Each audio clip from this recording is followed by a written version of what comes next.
I really feel blessed to participate in this ವಿಶ್ವವೈದಿಕ ವಿಜ್ಞಾನ ಸಮ್ಮೇಳನ. ತಾವು ಬ್ರಹ್ಮಾಂಡ ನಾಯಕ ವೆಂಕಟೇಶ್ವರ ಸ್ವಾಮಿ. Very fortunate to take part in the Lotus in Lotus. And I'm also very grateful to Brahmasri that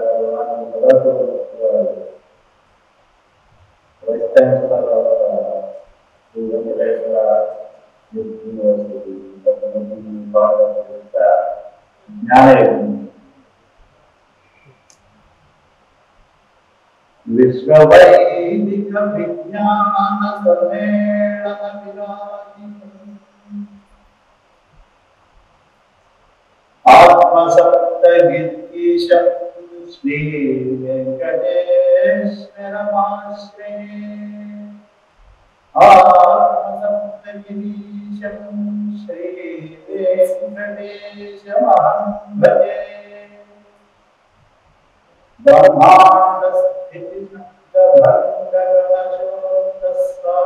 भूतेश्वरो विद्यावित् प्रतिपक्ष सारसजनन्तारोचिराजोज्ज्वलः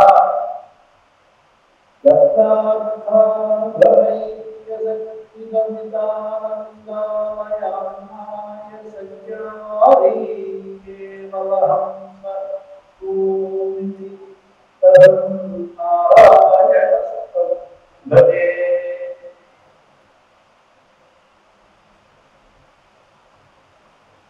With prayer, I will take this opportunity to contemplate on a very small topic in Krishna Yajurveda and try to give some kind of moral thing to the biological structure of the world of medicine and whatever. So this is Narayana Uttam. In Krishna Vedanta, Taittiriya Ananta, 13th Anuvarta. So I will try to quote the mantras which from the Sutta as possible and give the vision that I see in the vision. So the Bhatta Bhaskaracharya's Bhashya under this Sutta has given one of the meanings for Narayana Prasanna. Dhut Naye Yasmat Bhagavad Satyadhyach Naraha Neta Tapasya Swami. So Nara Tasma means one of the beings and the guides in the entire forms. This world usually is known as the projection of the Brahman. But the projection is carried by none other than the Supreme Soul, Brahman. And hence he leads guides the aspect of this individual. In this program, the biological aspects, physiology and anatomy of heart, its location, its functionality and being described physically flat in a visual piece. It's a trap that has been designed by none and the Supreme Soul. Brahma, Paramatma. In medicine, this is called thoracic cavity, and Vedam describes it as permanent heart. The heart is nothing but a cave. So, the central or the primary engine that drives life is how we can cave. A cave, by definition, has roughly two distinct characteristics. The first one, cave is usually dark. If we have to enter into a cave and navigate ourselves, we need to have some sort of light. The second characteristic of a cave is it contains light. The dark needs the aid of a light, but it contains a pleasure which you cannot find outside. You carry light of blood, your intellect, or whatever it is, to feed yourself, find that treasure that you cannot achieve by any other means. So this Hridaya Guha, the cave in which the heart is housed. Vedam says,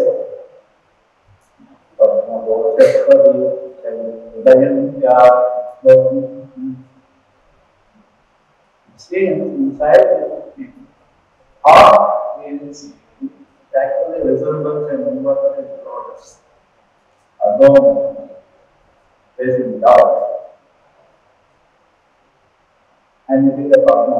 In some Hridaya, in some Padma.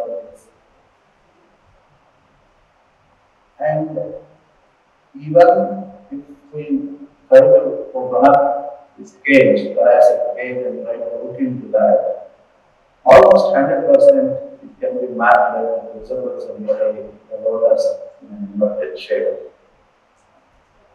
And a lot of blood vessels on the top, they carry the pure blood from all parts of the body, because all parts of the body have consumed the nutrients and oxygen for their own sustenance, and then they release carbon dioxide or any other waste material that they really couldn't make use of, and that cannot stay in those places. All those things are collected by the bloodstream, and then that bloodstream flows with pure blood.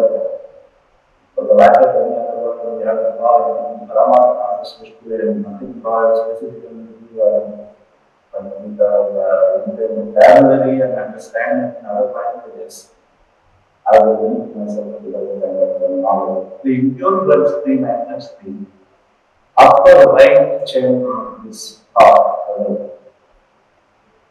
Then this heart is open by the mechanism of pumping in several stages. We have various activities of collecting impure blood. And then this impure blood stream from the heart, it travels and enters into lungs, where the lungs are actually filled with fresh air and other kinds of material that is required to convert into nutrients or whatever energy form for the life to continue or for the life to sustain. Here, the interesting thing is the Suktam, Paramatma, who actually resides in the sake of Upasana within this heart,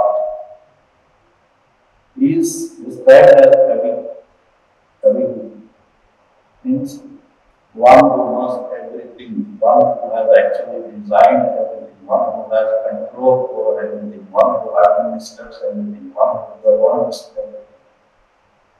everything in the sense like right from creation, conception, perception, sustenance, annihilation, whatnot. And there is a procedural, methodical order these activities are governed by hierarchies of respective system, like psychology, trauma, nervous system, or whatever. Here we are interested in the perceptual nervous system. And Suttam also said, Kaviti, Samudren Vishwajamugavam. And Sri Bhatta Bhaskaracharya written Samudra means Samyak Putravanti Indriya. All these activities which are continuously happening without any stop, continuously happening for the span of entire life, they also need some sort of rejuvenation, kind of rest. But they cannot completely go to rest and the life ceases to exist. So that kind of equal state, some sort of 3 hours, very beautifully described there. The fourth state contains all other 3 states also, like Vidyadhara, Swapna, Sushupti, and Jnana. Even though they are mutually exclusive, abstract force. So all these activities actually they get a rejuvenated state periodically. And that is why it is called Samudra Inte at the end. For that beautiful definition, this is very striking idea that Muslim presents. 100% resonating with what the Muslim says. It says, Antaha Tamasta Adva Samaptisnam. That means where all arts that finally reach the end goal and culminate. And if you really see the blood stream, the pure blood stream that has come from heart and into these lungs, once they reach the lungs, they again continue to go through narrow blood vessels called capillaries. They keep getting narrowed down, narrow. Eventually, they end. They are all these capillaries getting all, I will provide the call it, the walls of the lungs. Now there is nowhere to go. And there the process called diffusion happens. What it means is the exchange of gases and liquids. The impure blood stream give out its carbon dioxide and all of this into that part, the ultimate destination of it. And from there, the fresh oxygen and nucleus happen. So it's a kind of a U-turn it is taken. And that inside the nucleus such a beautiful and such a matching definition. What a marvelous blend, intimacy time, the beautiful picture of this hiding piece. Without even opening the body. You don't need to have a picture in order to understand the demonstration.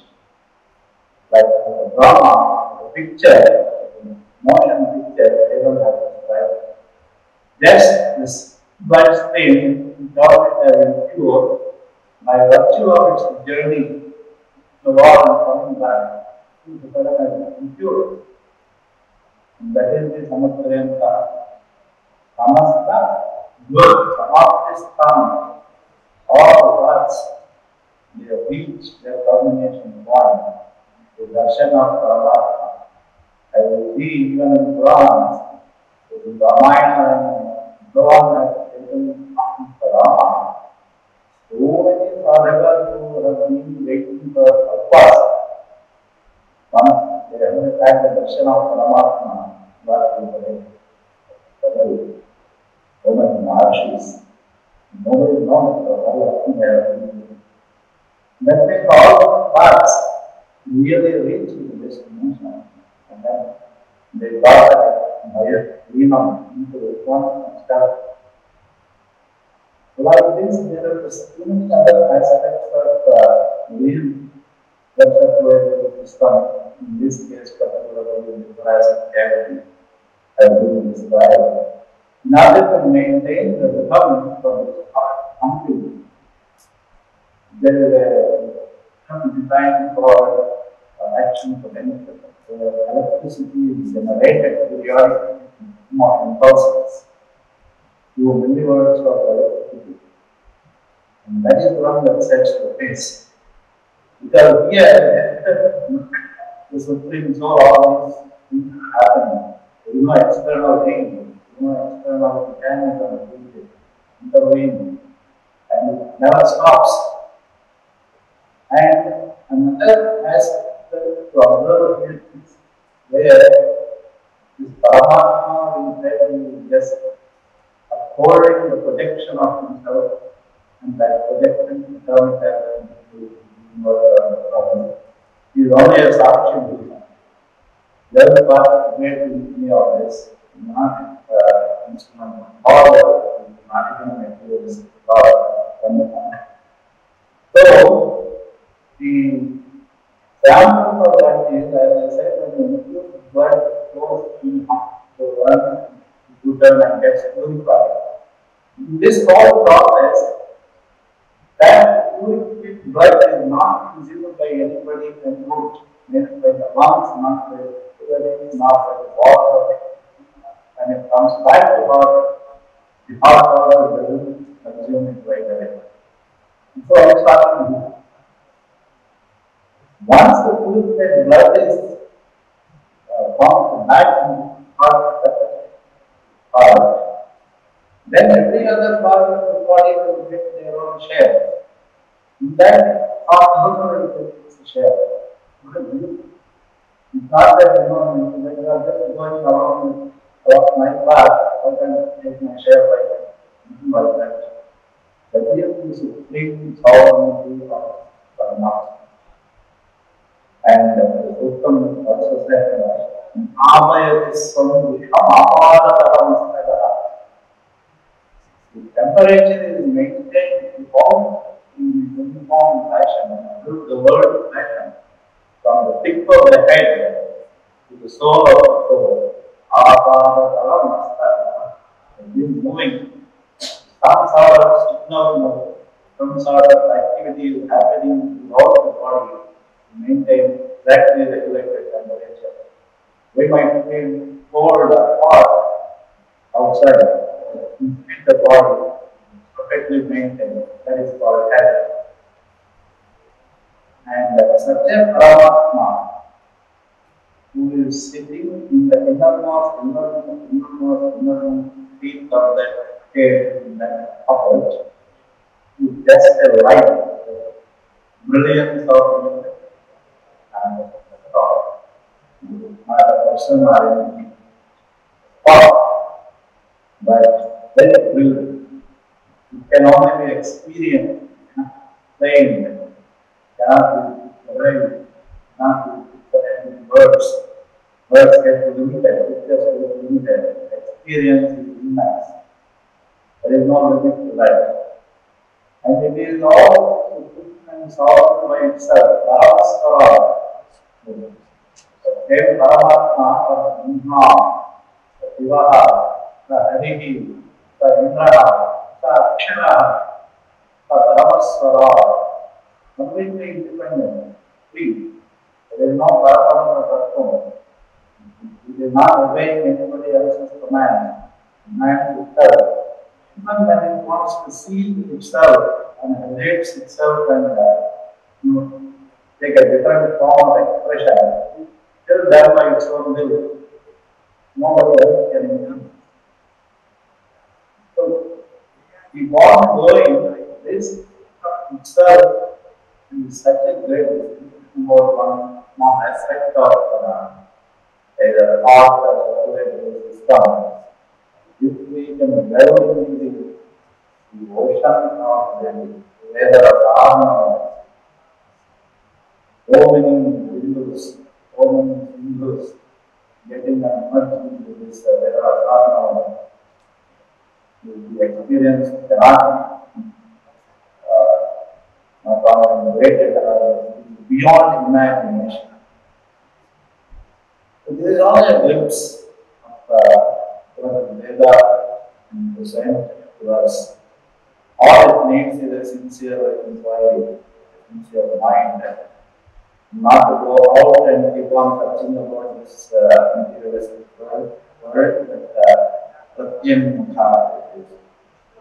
in fact, who is inside you is you, there is nobody else. It is not well, right? And I definitely feel and hope that the Venkateswara Vidyalaya will definitely play a great role in bringing in all these concepts of Veda, and there is nothing to convince anybody else in the world. It's not that if we fail to convince the concept is wrong, or we succeeded to convince we are people who destroyed it, there is nothing like that. There's no exclusivity. But it's only an experience, a lot of bliss that we want to make everybody part of it in this incarnation of life. We don't need to wait for a longer time to have that experience. And it can bring in the materialistic world's subjects, way of education, and merge them into this way of education. This university definitely will provide a platform, and the evidence for a small developments and traveling all over. And we are very fortunate to have this kind of discussions and sessions or contemplations. Eventually, we transcend into this world and realize that we have other me, mass me. So with this, I won't say that it's a conclusion, but at some point, everything should be merged into kind of moment, like Bhajanam, the God.